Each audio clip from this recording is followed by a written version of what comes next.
Hello everyone, welcome back to another video. And today we are in single player, actually, believe it or not. And we have a abandoned barn that we are going to be restoring today. We are without Ty today because I'd like to make a few single player videos too. I think I only have one on the channel right now that isn't with Ty, so I'd like to get a little bit more. Oh, these ramps are sketchy. And we got the Kubota loaded up, and now we are going to go ahead and get inside of the John Deere. Let's start this engine up. This is the 54-inch deck. I decided to go 54-inch instead of the 60 or the 72-inch, just because really this is for getting into tighter spaces. I got the skid steer mowing attachment really for a lot of the mowing, but let's try to move these ramps a little bit closer together to eliminate the chances of us dying here. There we go. Let's see here. That's a little better. Ooh, never mind. All right, that wasn't the best, but you know what? It's up there. That's all that really matters right now. I'm going to put these ramps up so I can hopefully back it off a little easier. Hopefully it goes better than putting it on did, because that was not the smoothest dismount of my life. So the location that we are heading to is quite a bit away, actually. It's not the smallest drive. But you know what? I found this pretty cool abandoned shed area. It's just not well maintained. It's in a really I thought that car was about to pull out in front of me. It's in a really low maintained area in this town. Not many people go there anymore, but I think they're trying to build a park over in that area. They said so they don't really want bad properties to be there, because not a lot of people want to hang around a bunch of worn out, properties in bad condition. We are rocking a 50-foot trailer, which midway through loading up all this equipment, I realized I did not need nowhere near 50 foot. I probably could have made do with a 30-foot trailer. So, yeah, we'll see how this works out. I am in the Chevy Kodiak today. Really pulls everything very well. Good handling, great speeds, and it just looks pretty cool too. I think it looks like a beast of a truck. But our turn is up here on the left, I do believe. So let's go and turn on our turn signal so we can make our turn, which is right here. You're going to see how this is really like just a forest area. And it doesn't really look like you can turn here, probably because that's a walking path. And that's not where our turn is. Our turn is right here, which is, you could say it's a walking path, but you know what? It's big enough for this truck to drive on. I mean, maybe a biking path at most, but you know what? We are still driving down it, and don't miss our turn. Nope, it's not right there, but they actually are doing construction over here and clearing out some trees over here so they can make way for a brand new park in this area. And here is the property. It is very uneven, lots of trees that are in the way. So I said we're going to get out here and let's look at what we are dealing with inside, or outside, I guess, because we can't really get inside right now. Lots of trees we're going to have to cut down. Oh, I thought something was in the tree there. Looks like it's just some discolored leaves. So yeah, that's the reason I brought the skid steer and the shovel, is because I'm going to try to smooth out some of this land probably. Just so we can get a nice driveway here, because this will be going back on the market after I'm done restoring it and everything. A lot of these trees have to leave. I'll have to get a stump grinder out here as well, which is what I forgot. I knew I was forgetting something. We're going to need a stump grinder as well to get rid of this. Might lay some gravel later on. So I say first we go ahead and unstrap this mower here, and we can go ahead and get it unloaded. And we can just kind of start doing a general mow of the area. And we are cutting pretty good, it looks like, today. I've had some issues with the blades recently, but yeah, we're getting a nice cut with these blades. I've changed them a few times, and now they seem to be working pretty good. I've gone through about 3 pairs in the last month, because it just didn't seem to be, nothing seemed to be working. But yeah, the zero turn really is a great piece of machinery to have. It just makes the job a lot faster here instead of having a push mower. I recently upgraded from a push mower to this, so it really just, made everything a lot easier.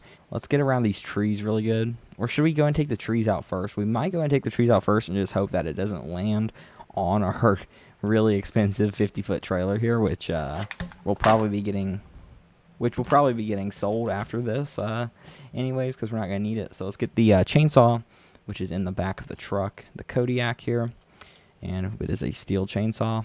So let's try and cut down the biggest piece of wood here. I'm going to try to get as close to the stump as I can, just so it makes it easier for us when we get the stump grinder over here. And let's just hope it does not land on our truck. I'm really hoping it kind of falls more that way, and it looks like... Oh my gosh, I was way too close. Let's move this truck. I don't know what I'm thinking. I should move this truck to start with. Playing with fire here. I don't know why I didn't just move the truck, honestly, in the first place. Like, there's no harm in moving the truck. I'm going to cut them in logs here. I'm going to stack them up just over, where's somewhere flat? There's nowhere flat at all in this whole area, which kind of sucks. So the logs might roll a little bit. I might flatten out an area actually with the Kubota. This might work. Hold up. And honestly, that's not that bad at all. Just kind of push it all up there. And this gives us a place to put the logs once we have done... once we have finished cutting them, we can just put the logs over here.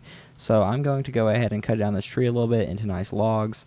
And I will see you guys when I'm finished. Ooh. And you know what? Not too shabby for the first tree of the day. Cutting wasn't the best, but, I mean, these logs are pretty heavy. And stacking wasn't that bad, I guess. Just kind of throwing it in a pile for now. So that's the first tree down, and not that bad of a stump left.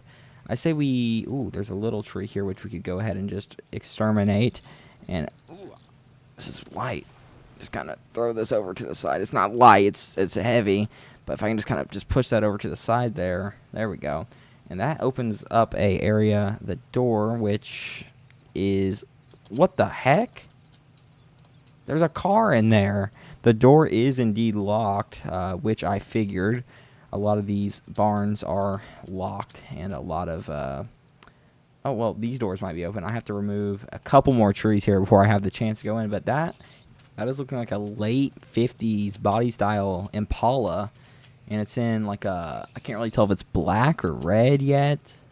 I can't really tell, but let's cut down this other tree so we can get closer into opening that door, hopefully, and seeing what's inside. So that's pretty nice that we can hopefully get a car out of this as well, which might have already paid for this job that I've taken up. And that tree is rolling away.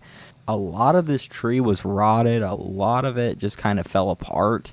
So I'm not saving the wood. I'm just kind of throwing it over to the side. It was just... The tree was... I'm surprised it wasn't already... It hadn't already fallen. I'm glad I got here first. So it didn't, like, fall into the shed here and damage the car potentially inside. This looks like a healthier tree here. But I don't know if it's really worth saving. It's kind of a small tree. But we can clean it up here, obviously, and just kind of drag it to the side. I could split it in half. And hopefully, yeah, this will be a lot easier to drag. I'm just going to throw it over here. I'm not going to stack it up because there's nothing really to stack up, of course. But just kind of cleaning it out of the way for now. And I will come back later and pick up all of these leftover debris and everything. But just generally, I want to get everything out of the way. And this is the final tree that is really, I guess you could say it's in the way. It's not as in the way as the other ones, but we're still going to cut it down. And it is still obscuring the view of this shed. This is already looking a lot better, like 15 times better. And if we can smooth this out into a nice driveway, I'm thinking maybe pour some gravel or even pave it off of here, this will look a lot better. And we might have a buyer interested in buying this shed. So let's go ahead and clean off this tree here.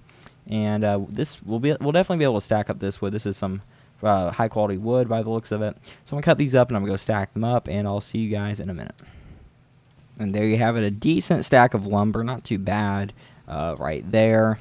Not the most even cuts.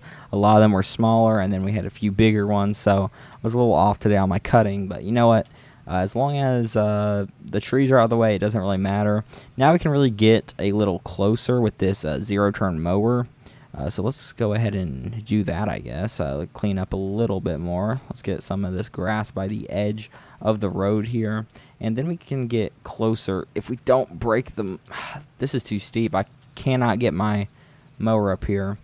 So how about we try out... I've been looking for an excuse to try out this skid steer mower. So let's go and try it out. All right, I'm excited. I've never used one of these mowers before, but they look very, very powerful. Let's test it out right here, matter of fact. Oh my gosh.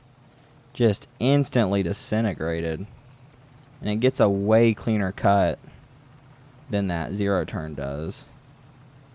And it's just a bigger surface area. A lot quicker. Let's see if we can just go right up this little hill here. And I have a sneaky suspicion we're not going to be able to. Oh, no. There we go, all the way down. I think our Kubota can make it. It's a Kubota for a reason. Come on now, Kubota. Ooh, I got to raise that up a little more. This is getting a little sketchy. I am looking straight up in the air. No. You know, that is not the most ideal thing to happen. We can try to push this back over with our zero turn. But you know what? I don't know why I thought a skid steer going up a steep hill would be any better than a zero turn going up a steep hill. So let's see if we can... Yeah, no, I forgot how those things are pretty heavy. I don't think this thing is even moving it. So let's go and just pick it up naturally. Okay, and we're up here. Blades are moving. And we can just kind of lower it to the ground and sweep this area and get a good mow in this area to make it look a lot nicer. All right, and we got the last bit up there. And this yard is looking so much better already. Once we get the stumps removed, it's going to look even better. Oh, wow, I'm still mowing. Okay, in property I'm not even supposed to be mowing right now. All right, that's perfect. We're going to go ahead and detach that before I cause any further issues. And we're just going to put the Kubota right here so it rolls downhill, probably into that little lake there, or river. So, wow. Okay, this is very uneven, but the moment we've been waiting for. And indeed, there's a little grass growing through the cement here, but we can fix that a little bit. A little bit of rusting. Outlets in here that do not work, as the electricity bill has not been paid. But yeah, this is a late 50s Chevy Impala. I mean, look at that. Great, great, great condition. Looks like it hasn't been driven much at all. Really like the red, like the dark maroon with the black top. And look, let's take a look at that interior. Wow, someone kept this in really good condition. I know the owner of this shop died a few years ago, so he seemed to care about his car a lot. This is like the best condition I've seen a car in, and it's like over 60 years old. So, wow, what a beaut of a car there. I'll just leave it in here for now while we go ahead and try to smooth this out a little bit. This is going to be the hardest part probably. Hooking back up to that bucket and trying to smooth out the... What is running? That's my truck that's making all that noise. All right, let's just drive it up here if we can. It's a little hard to do that, but we can kind of just hopefully smoothen some things out here. Lower the bucket. All right, a couple minutes later, it's gotten a little smoother. This needs to get out the way just so we can kind of see the ground a little bit better. So it got a little smoother, just really steep. So I'm going to give it another go. And I'm also, when you see me next, I'm probably going to go pick up a stump grinder. And all right, I borrowed this tractor from one of my friends. And the stump grinder is dragging. That's not good. Here we go. Let's take a look at this in action. Where'd it go? Holy cow, that just disintegrated it. Oh, that's great. All right, let's get back here and disintegrate. There's a little bit more left. Let's hook around it. And voila, just like that, a bunch. Well, how many stumps were there? 4 stumps. All gone just like that. Oh, and did I show you guys? It's a lot smoother now, so it looks a lot better. And we're going to get some gravel poured. I have a dump truck I have to go pick up real quick. And or a dump trailer, rather. But, yeah. And there we go, a full load of gravel in the back of our dump trailer, which we can go ahead and spread once we get up here. Don't know why the road looked like it was covered in grass right there, and my Kubota's freaking out. Stop. Stop. Chill. All right, we're backed up all the way, and we start unloading some gravel, which we will smooth out with our little... Oh, shoot, a little too far. Don't worry. All right, we're going to smooth it out with our... Uh-oh, Kodiak's rolling. Okay, I think that tree stopped it. We are going to smooth out with our Kubota, which is right over here, which is conveniently flipped over. And just kind of push it. And there we go. That should be good. Are you guys ready for the big reveal? I'm not going to look yet. And you ready for the big reveal? There we go. Wow. So we got a nice gravel driveway right up to here. And you can open up this garage right here and come inside. So I think we did a pretty good job. This thing is not going to start. So I say we pop it in neutral and we get it loaded up on that 50-foot trailer. Hey, you know what? I am glad I brought a 50-foot trailer. Now for this, I am going to need the ramps. So, I mean, I guess we had to still get them out anyways, because there's no way I can just push it onto there as much as I would love to. I thought maybe backing up would kind of even it out so I could just back it up, but no, not possible. So let's go and give this thing a push, I guess. While it's in neutral, this thing is just so... Oh, my. This thing is very sketchy. I don't like these ramps I have at all, but it seems to be going right on the trailer. Oh, the ramps. Let me move those. Oh. You know what? Not bad. Honestly, not bad at all. Can we all just appreciate how much weight this Kodiak is about to be towing? Like, oh my goodness. And I now 100% take back my previous statements. I am ecstatic that we ended up bringing a 50-foot trailer, or else I couldn't bring this all in one load. And my Kodiak is probably going to shut off soon just due to the sheer amount of weight that I am pulling right now. But if you guys did enjoy this video, make sure to hit the like button and subscribe. And I'll see you guys in the next one. Goodbye.